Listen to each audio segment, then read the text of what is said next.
Salam sejahtera bagi kita semua dan selamat pagi.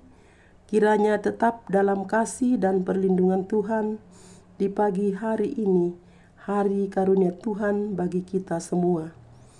Mensyukuri berkat dan cinta kasih Tuhan dalam hidup kita. Mari saudara-saudara dan anak-anak sekalian, kita membaca, mendengar dan merenungkan firman Tuhan dari Injil Matius pasal 5 ayat 43 hingga ayat 48. Sebelumnya, mari kita memohon pertolongan Tuhan dan kita berdoa.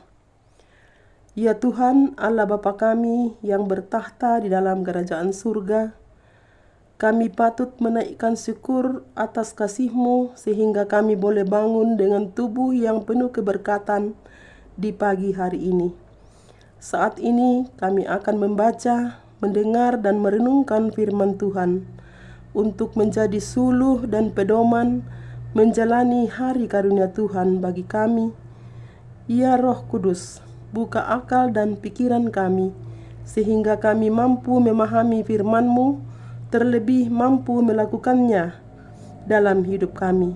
Berfirmanlah kepada kami setelah Tuhan mengampuni segala dosa dan pelanggaran kami. Di dalam nama Tuhan Yesus kami bersyukur dan berdoa kepada Bapa di surga. Amin. Firman Tuhan dari Injil Matius pasal 5 ayat 43 hingga 48. Mengasihi musuh-musuh. Kamu telah mendengar yang difirmankan, kasihilah sesamamu manusia dan bencilah musuhmu. Namun, aku berkata kepadamu, kasihilah musuh-musuhmu dan berdoalah bagi mereka yang menganiaya kamu.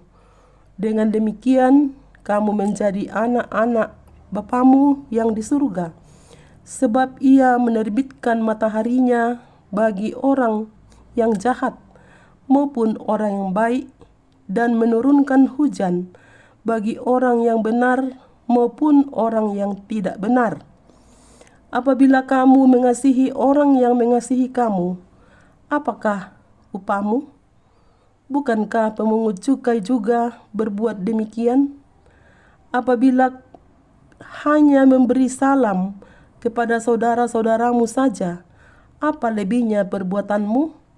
Bukankah bangsa-bangsa yang tidak mengenal Allah pun berbuat demikian? Karena itu, haruslah kamu sempurna, sama seperti Bapamu yang di surga sempurna. Demikian firman Tuhan. Amin. Dari perikop bacaan kita hari ini, dari Injil Matius pasal 5 ayat 43 hingga 48, diberi satu tema, kasih yang sempurna. Kasih yang sempurna. Saudara-saudara serta anak-anak yang terkasih di dalam Yesus Kristus, menurut kita, seperti apa itu kasih yang sempurna? Dalam perjalanan hidup kita merasa telah mewujudkan kasih ketika kita sudah membalas kebaikan orang lain kepada kita atau sebaliknya. Hal ini tentu tidaklah salah. Tetapi, mampukah kita mengasihi orang-orang yang tidak pernah mengasihi kita, atau orang-orang yang kita anggap tidak berdampak baik terhadap kita, baik di lingkungan kerja, baik di dalam keluarga, baik di dalam hidup bermasyarakat, dan dalam kehidupan berjemaat? Melalui bacaan kita hari ini, yang merupakan salah satu bagian dari khotbah Tuhan Yesus di bukit tentang mengasihi musuh, bahkan mendoakan mereka. Mengapa hal mengasihi menjadi bagian khotbah yang disampaikan oleh Tuhan Yesus? Itu berarti bahwa mengasihi merupakan hal yang utama, dan itu suatu hal yang dikehendaki oleh Tuhan untuk dilakukan. Pertama Korintus pasal 13 ayat 13. Saudara-saudara yang sama dikasihi Tuhan, mengasihi orang yang mengasihi kita itu adalah hal yang biasa atau lumrah. Semua orang dapat melakukan itu. Bahkan orang yang tidak mengenal Tuhan Yesus pun bisa melakukan.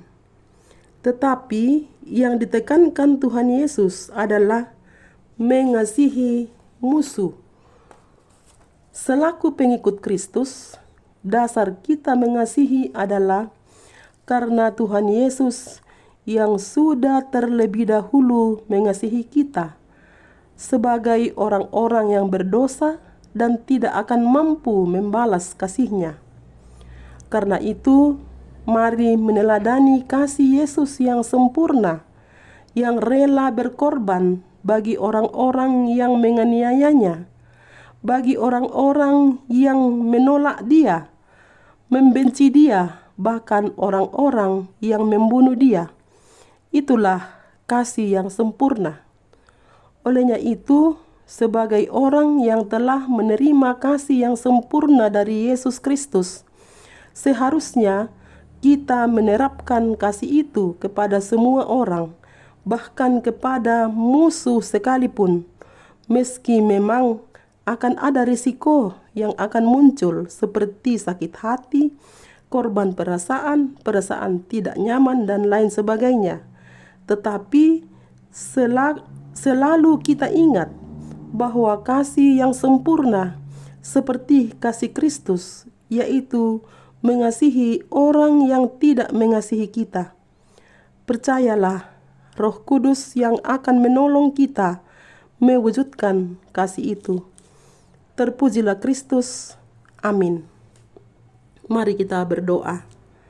Bersyukur kepadamu Tuhan untuk setiap tuntunan dan kesempatan yang Tuhan beri untuk membaca, mendengar, dan merenungkan firman Tuhan. Berkati kami, ya Roh Kudus, sehingga kami mampu menjadi pelaku-pelaku firman-Mu, tidak hanya sebagai pendengar saja, dalam menjalani kehidupan anugerah Tuhan bagi kami.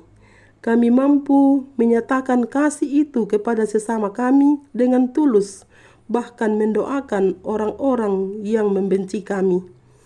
Bapa di surga, berdoa buat saudara-saudara, anak-anak kami yang bergumul karena berbagai persoalan kehidupan, yang sakit, yang berduka, yang mencari pekerjaan, masalah ekonomi, dan lain-lain pergumulan kami. Kuatkan kami Tuhan, biarlah dalam menjalani pergumulan yang Tuhan izinkan terjadi dalam hidup kami, kami mampu melewatinya dengan terus mengandalkan Tuhan. Kami berdoa buat umat Tuhan dalam berbagai aktivitas. Lindungi, berkati, dan jauhkan dari pikiran yang sia-sia. Biarlah dari dalam pekerjaan mereka, nama-Mu dipuji dan dimuliakan. Kami berdoa kiranya Tuhan memberkati pemerintah kami, secara khusus di Kabupaten Tanah Toraja. Karuniakan hikmat yang daripada Tuhan dalam menjalankan tugas dan tanggung jawab yang Tuhan anugerahkan bagi mereka masing-masing. Kiranya kami selaku masyarakat dapat merasakan sukacita, kesejahteraan, damai sejahtera. Nama Tuhanlah yang selalu dipuji dan dimuliakan. Ini doa dan syukur kami Tuhan, yang kami sampaikan hanya di dalam satu nama, Yesus Kristus. Itulah Tuhan dan Juru Selamat kami, yang hidup dan yang menghidupkan. Amin. Demikian renungan firman Tuhan hari ini.